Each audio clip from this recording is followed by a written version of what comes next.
all of you, good morning, good afternoon, and good evening. And congratulations to the EICBI for holding this summit on this issue. The way you framed it as opportunities for UK-India trade and for EU-India trade is exactly right.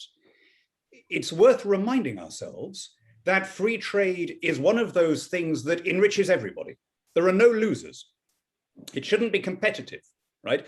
It's not as though there is a race between Brussels and London as to who can be first. As a British politician and a member of the UK Board of Trade, I really hope that India, as well as having a comprehensive and ambitious free trade agreement with us, also has a very deep and comprehensive free trade agreement with the EU.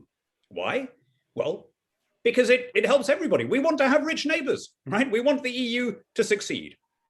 We recognize that having them as rich neighbors will make them better customers, even if they were not already our friends and allies in the first place. So to the extent that an EU-India free trade agreement enriches both parties, it helps us both ways as a trading partner with both. So please, let's remember that free trade is not mercantilist, it's not competitive, it's not an instrument of foreign policy. It is a way of removing barriers between customers and businesses so that everybody becomes better off. Now, I think we have peculiar opportunities, unique opportunities at this moment. It happens that just as India is beginning seriously to rethink its global trade policy, the UK is taking back control of its own trade policy. Of course, when we were in the European Union, all of our commerce was decided for us by the European Commission. The EU is a customs union, not a free trade area. So a condition of membership is that you have no trade policy. All of that is done collectively for you. So this is a very unusual moment, an unfrozen moment. How often is it that a big G7 country gets to draw up a trade policy from scratch? Now, to put in a little bit of background, we've had to prioritize, right? After 50 years putting together a trade policy for the first time, we have bandwidth issues. We have limits on how much we can do at one time. So we've taken the view that where we inherit a perfectly serviceable deal from the EU with South Korea or Mexico or whatever, we basically just roll that over. We say, guys, we'll come back to this, but for now, if you're happy, we're happy. Let's just leave that as it is. And we've focused on what we regard as the biggest priorities, which are English-speaking common law countries which have a kind of regulatory interoperability with us. Australia, New Zealand, the US, and of course the biggest prize, which is a UK-India free trade agreement. Now, why UK and India? What's special? Well, to make a very obvious point, look at what we're doing now, right? Over the last 18 months, we've all become much more used to having conversations like this, even important, sensitive commercial conversations. Those of you on this Zoom call who are businessmen, first of all, thank you. I always feel politicians should say thank you to the businessmen because you generate all the revenue that we need for everything. But you will all know that you're much readier now to have serious transactions online in a way that we wouldn't really have done without face-to-face meetings in 2019. And a result of that is that geographical proximity matters less than it did, and cultural proximity matters more. Now, there are 1.5 million Brits of Indian origin. If there is any country that is a natural fit as India begins to trade more widely, it's this one. You know, there's a convention that every politician talking about every diaspora community says, oh, they're very enterprising people, right?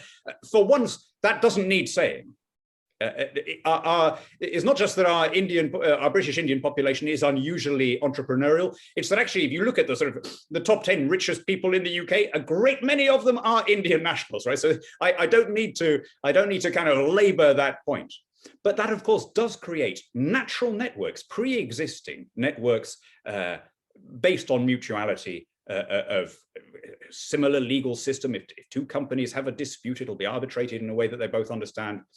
Obviously, for business purposes, India is effectively an Anglophone country, and as our last speaker correctly said, an ally and a democracy, an exporter of democratic values in the region. So for all of those reasons, I think that the moment is here. I'll say one more thing, and you know, all my political career, I've not shied away from saying sensitive things. So let me put it like this. After independence, India went down the road of protectionism for a long time, for a lot longer than other countries did. And for understandable reasons, but with a lot of negative consequences. It was really only at the end of the 20th century that India properly began to open up. Why? Well, all of the Indians watching will know this, but let me say it for the British and European participants. Think of it like that. The blue wheel in the middle of the Indian flag, the chakra, you can see it very clearly, its origins. If you look at the old Congress Party flag, it's a handloom. Right? A very big part of Gandhi's movement was the idea that we should, or that India should replace textiles from Lancashire with homespun, hand-produced cotton. Now, to put this as neutrally as I can, that is not the way a country gets rich. Producing stuff very slowly and expensively, when you can buy it much more cheaply, is very rarely a route to prosperity. And these days, of course, it's the other way around, right? Gandhi would be astonished to learn that it's now actually Indian textiles that are suffering from tariffs when they are exported to Europe or to the UK, 9.5%, for example, on men's shirts. India, of course, still has tariffs in other areas. For example, there's a 150% tariff on Scotch whiskey. Removing all of those tariffs, having a zero tariff, zero quota policy will hugely enrich both our countries. And it's the right thing to do morally. There is a basic premise that I hope all of you in business will recognize, that if you want to sell me something and I want to buy it from you, there should be a really good reason before the government comes between us and lays down conditions or declares our transaction illegal. And the fact that we are in different countries is not a good reason. So we should be doing this partly because it will make us richer, partly because free trade is morally right and is a way of spreading poverty alleviation and conflict resolution. One more point. The tariff removal, I hope, is easy. I want this to be a cutting edge agreement. India has FTAs with ASEAN, with Japan, great. We can go better. We should aim higher than that. We should look to have a deal that fundamentally says that whatever is legal in one country should be legal in the other, and that this should apply to goods, to services, and to professional qualifications. This should be a deal that deals with data flows, with digital, with investor protection mechanisms, all the most cutting edge and ambitious parts of trade policy. Britain and India can set a global standard, and one that I hope other Commonwealth countries will then get involved with. Part of that, I hope, will be freer movement of labor. I don't say free movement of people. You know, I'm talking about the right to take up a job in the other country. When I stopped being a member of the European Parliament, I started working for JCB, the people who make the diggers, right? Now, we think of JCB in Britain as the quintessential British company, right? And I'm always amused when I talk to Indian friends who say, well, actually, yeah, but we kind of think of it as a sort of Indian company. I mean, on one level, we know that it was invented in Britain, but it's kind of like cricket. It was accidentally invented in Britain, but it's fundamentally now an Indian institution. JCB, which employs, what, 24,000 people in the UK and India, 2 years ago, was allowed 17 work permits to bring skilled, qualified Indian staff from its Pune base to its base in the West Midlands, right? You can't compete as a serious international company with those kinds of restrictions on free movement of labor. Now, the dispute up until now, let's acknowledge this, is that the Indian government has been demanding more access for visas, and the UK government has been saying, well, yeah, but India needs to do more to take back illegal migrants. Guys, come on.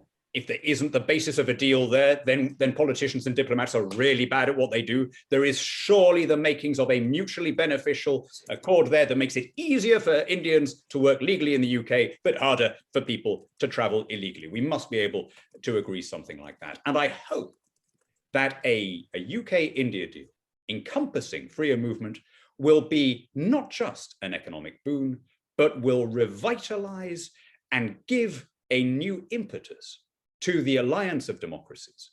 Boris Johnson has been working very hard to turn the G7 into a D10 with India, Australia, and South Korea, D for democracies, right? We have values in common, good values, that elevate the rules above the rulers, that elevate the individual above the collective, that keep the army out of politics, that allow people to change their governments peacefully. Those are not universal values in India's immediate vicinity. So as well as making ourselves much better off, I hope that we will end up closer friends and closer allies than ever before.